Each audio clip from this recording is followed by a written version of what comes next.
Hello दोस्तों, स्वागत है आपका के ड्रामा जोन में।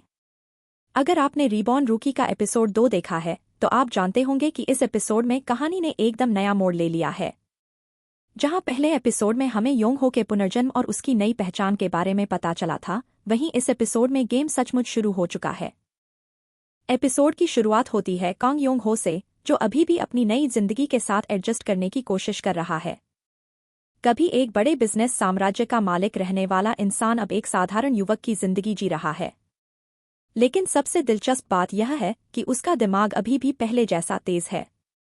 उसकी सोच, उसका अनुभव और उसकी बिजनेस समझ कहीं नहीं गई है। सिर्फ उसका शरीर बदला है। इसी बीच उसे एक ऐसी बात पता चलती है जो उसे पूरी तरह हिला देती है। उसे मालूम पड़ता है कि उसकी बेटी बैंग ग्यूल उसी कंपनी में काम कर रही है जिसके लिए उसने अपनी पूरी जिंदगी लगा दी थी। यहां से योंग हो चीजों को नए नजरिए से देखना शुरू करता है। अब उसे समझ आने लगता है कि उसके जाने के बाद कंपनी के अंदर क्या क्या बदल चुका है। जिन लोगों पर उसने भरोसा किया था, वही लोग अब अपनी अपनी चालें चल रहे हैं। दूसरी तरफ कंपनी के अंदर पावर गेम पहले से ज्यादा खतरनाक होता जा रहा है। हर कोई कंट्रोल चाहता है, लेकिन योंग हो को अभी अंदाजा नहीं था कि आगे उसे अपनी जिंदगी का सबसे बड़ा झटका मिलने वाला है। उसी दौरान अस्पताल में एक बेहद खतरनाक खेल खेला जा रहा था। बाहर से सब कुछ सामान्य दिखाई दे रहा था, लेकिन अंदर हालात बिल्कुल अलग थे। योंग हो के अपने बच्चे उस कमरे में पहुंचते हैं जहां असली चेयरमैन अस्पताल के बेड पर पड़ा हुआ है। जैसे ही वे दोनों अकेले होते हैं, उनका असली चेहरा सामने आने लगता है। उन्हें अपने पिता की जान से ज्यादा कंपनी और सत्ता की चिंता है। यहीं पर योंग हो को पहली बार एहसास होता है कि मामला सिर्फ लालच का नहीं है। हालात इससे कहीं ज्यादा खतरनाक हैं। दूसरी तरफ नए शरीर में मौजूद योंग हो चुपचाप यह सब देख रहा होता है। वह समझ नहीं पा रहा कि जिन बच्चों के लिए उसने पूरी जिंदगी मेहनत की, वे आखिर इतना नीचे कैसे गिर सकते हैं। तभी अचानक हालात और तनावपूर्ण हो जाते हैं। ऐसा लगता है कि दोनों भाई बहन किसी भी कीमत पर चेयरमैन को दोबारा होश में नहीं आने देना चाहते। यह देखकर योंग हो तुरंत एक बड़ा कदम उठाता है। वह फायर अलार्म बजा देता है। अलार्म की आवाज पूरे अस्पताल में गूंज उठती है। कुछ ही सेकंड में डॉक्टर, नर्स और सिक्योरिटी स्टाफ वहां पहुंचने लगते हैं। अचानक पैदा हुई इस अफरातफरी से दोनों भाई बहन घबरा जाते हैं। जो काम वे चुपचाप करना चाहते थे, वह अधूरा रह जाता है। अब उन्हें मजबूरी में सामान्य होने का नाटक करना पड़ता है। लेकिन योंग हो के लिए यह पल सब कुछ बदल देता है। अब उसके मन में कोई शक नहीं बचता।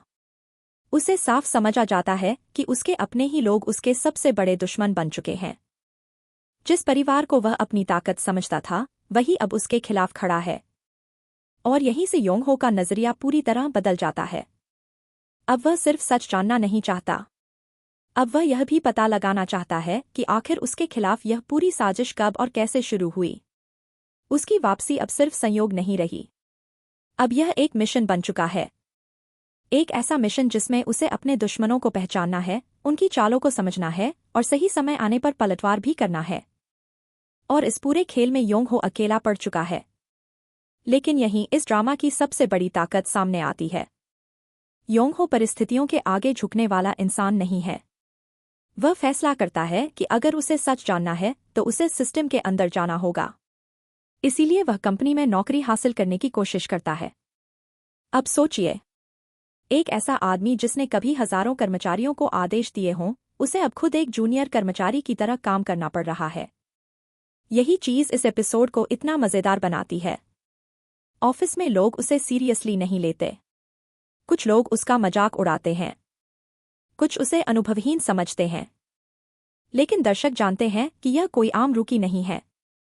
यह वही इंसान है जिसने सालों तक एक विशाल कंपनी को चलाया है।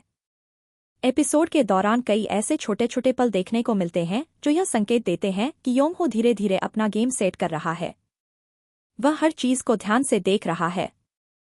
कौन किसके साथ है, कौन झूठ बोल रहा है, कौन किसे इस्तेमाल कर रहा है, और सबसे जरूरी बात, कौन उसके पतन के पीछे था। यही मिस्ट्री इस कहानी को और ज्यादा इंटरेस्टिंग बनाती है। जैसे जैसे एपिसोड आगे बढ़ता है, वैसे वैसे साफ होता जाता है कि कंपनी के अंदर सिर्फ बिजनेस नहीं चल रहा। यहाँ रिश्तों, लालच और विश्वासघात का भी बड़ा खेल चल रहा है। एपिसोड के आखिरी हिस्से में योंग हो पूरी तरह तय कर लेता है कि अब वह सिर्फ देखने वाला नहीं है, अब वह मैदान में उतर चुका है। और यहीं से असली कहानी शुरू होती है। कुल मिलाकर एपिसोड 2 ने कहानी की नींव को और मजबूत कर दिया है और अब लग रहा है कि असली एक्शन शुरू होने वाला है। आपको क्या लगता है? क्या योंग हो अपनी कंपनी वापस हासिल कर पाएगा? क्या बैंक ग्यूल सबसे पहले उसकी असली पहचान का पता लगाएगी? और कंपनी के अंदर सबसे बड़ा विलेन कौन साबित होगा? अपनी थ्योरी और प्रेडिक्शन कमेंट में जरूर बताइए। और अगर आपको ऐसे ही फास्ट, डिटेल्ड और एंटरटेनिंग के ड्रामा एक्सप्लेन्ड वीडियो पसंद हैं, तो जुड़े रहिए के ड्रामा जोन के साथ। नेक्स्ट वीडियो में मिलते हैं एक और शानदार के ड्रामा अपडेट के साथ।